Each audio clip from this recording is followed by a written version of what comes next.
Well, the Cotton Bowl kind of ended up being what most people anticipated it would be. Cincinnati was close, at least in terms of score, to Alabama for about 3 quarters, and then it didn't really matter. The final 10 minutes of that game, maybe even the final 12 minutes of that game, the announcers were just trying to keep you engaged a little bit because, like I said, it didn't matter. Everyone knew it was going to win for the final quarter of the game.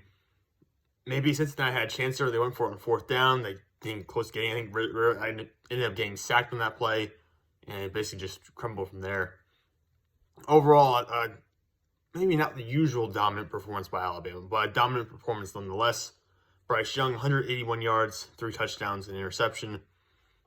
Really, though, Brian Robinson Jr. was the hero of the day for them and would probably be the player of the game if you have a player of the game because he had 26 carries for 204 yards.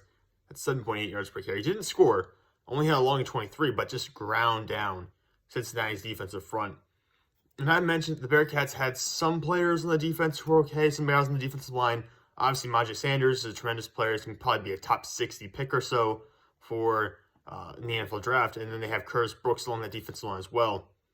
But not enough out of those guys. Sanders had a good game, don't get me wrong. Sanders played pretty well. But you can't ask him to stop the running game entirely by himself. And they just didn't have that ability to stop the running game against Alabama, who had 302 rushing yards, averaged 6.4 yards per carry. And just dominated the Bearcats on the ground and in the trenches. And you kind of expected that because Alabama has a massive offensive line. Guys who are in 350 pounds, 340 pounds.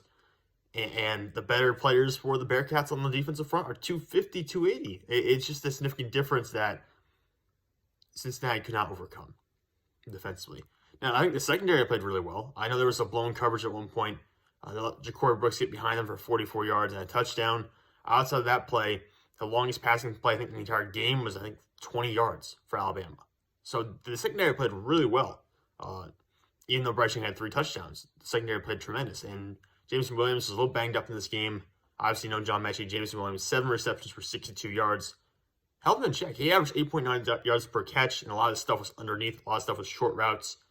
Not many deep shots to him. So that's a really good outcome if you're talking about the Bearcats. If you told the Bearcats ahead of time, Bryce Young would have 181 yards, and Jameson Williams would have 62 yards, you feel pretty confident about your chances of performing pretty well and maybe even winning the game.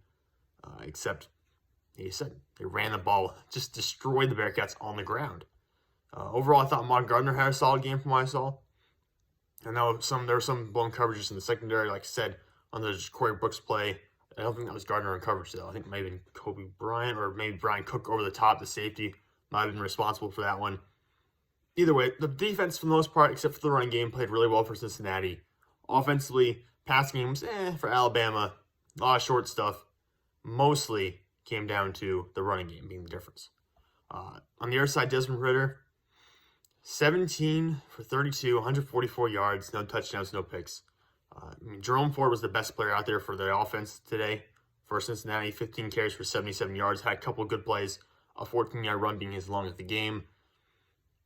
As far as receivers go, Alec Pierce, I think he had a drop touchdown early on in the game.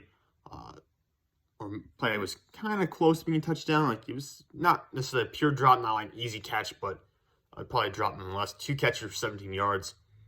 He's been their best pass catcher. Josh Wiley, their tight end, the other best pass catcher on that roster. 1 reception for 12 yards. So overall, not a lot of production from this offense. And like I said, it was 6-2. And let me pull up the scoring number so I can see the actual score at one point in the game. It was 6-17 at one point for the entire third quarter. So Cincinnati was in the game, but they were being outgained yards-wise by almost triple by Alabama.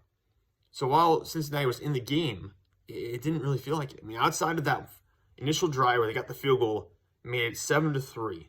It felt like a game at that point in the first quarter. And after that, it just didn't feel like a game because Cincinnati's offense just didn't do much. And it's unfortunate, but we walk away from the Cotton Bowl saying, well, once again, it's another year where one of the semifinal games just was not a good football game.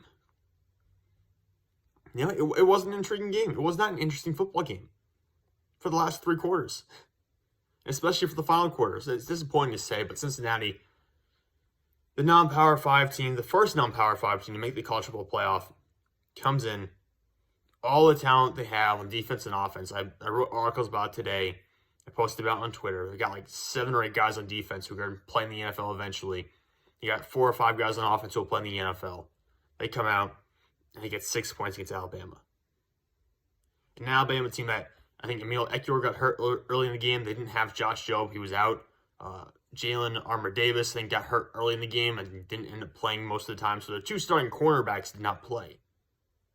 And you still basically hold Desmond Ridder to just nothing. 144 passing yards. Josh Whyle, Alec Pierce make no impact whatsoever. You know, I talked about Myjai Sanders being probably one of the better defensive players in this game, along with Ahmad Gardner, obviously. But Will Anderson Jr. on the other side was a menace. Fidarian Mathis, I think, had a sack. DJ Dale had a sack. Guys who I also mentioned in articles wrote today being future NFL players on the Alabama defense. And the Alabama defense as a whole played tremendous. The backup secondary was really good. The defensive line, guys like I said, Fidarian Mathis, Brian Young, DJ Dale, just a massive defensive front. Pushed around and bullied. And Cincinnati offensive line is not the strength of that team. And I think it's unfortunate because I really wanted this to be a good game. I was hoping for an upset because if you're not an Alabama fan, you probably don't root for Alabama very much. But, you know, kind of ended up being predictable. Dallas Turner had a sack, I believe. So he stepped up, had a good game. Obviously, Will Anderson Jr. I already mentioned. So everyone along that defensive line for Alabama was eating. And no one on Cincinnati offense, maybe except for Jerome Ford, was performing that well. So, yeah, if we're going to pick the MVP of the game, it's pretty cut and dry. Brian Robinson Jr. didn't score a touchdown. I don't think that matters. He's got a bowl game record, I believe, for Alabama for rushing yards. I mean, you consider the great players for Alabama that come out of the running back position recently or like all time. It's just cool for him to have a record like that.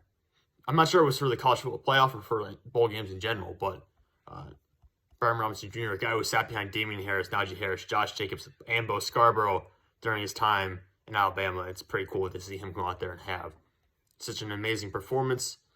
Jameson Williams, again, didn't make that much of an impact in this game, not even as a return man, really.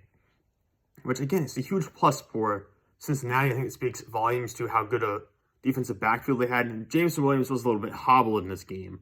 So I'm not going to say that he was 100%. I don't know what his situation was like, but really interesting to see how well the secondary, for the most part, played for Cincinnati versus how poorly the line played on both sides of the ball for the Bearcats compared to Alabama, who just destroyed them with size and physicality, both with their offensive line, the running game, and on the defensive side of the ball. And frankly, Brian Robinson Jr., I know he's talking about him just grinding it out. He doesn't have like elite twitch or elite breakaway speed or burst or anything like that.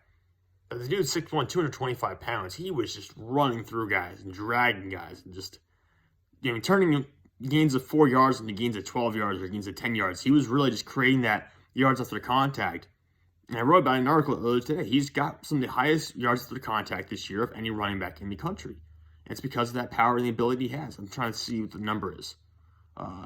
Over 700 yards after contact this season. And he forced the 9th most missed tackles in the country going into today. So, Brian Robinson Jr., huge plus for him. Showing off in this game. Probably raising his NFL draft stock, I would hope at least. Jerome Ford also had a good game. Very nice game for the running backs. Quarterbacks played. Bryce Young did well. He made the throws he had to make, including that big one to just Corey Brooks, which is going to be on every highlight reel from this game going forward. Desmond Ridder, on the other hand, is draft stock. This is why I'm not a fan of Desmond Ridder as an NFL draft prospect. He was not good today. He was not good. And granted, the offensive line didn't help him out whatsoever, but he was not good today. You know, Desmond Ridder to me is a 3rd-round pick probably at best at this point. Because the quarterback play was a huge difference maker in this game. It was not the difference in the game, but it was a huge difference in this game. And Alabama wins 27-6 with his final score, or at least the outcome, not really being in doubt after the first quarter. Well, that's it for me for now. I'll talk to you guys after the Michigan-Georgia game.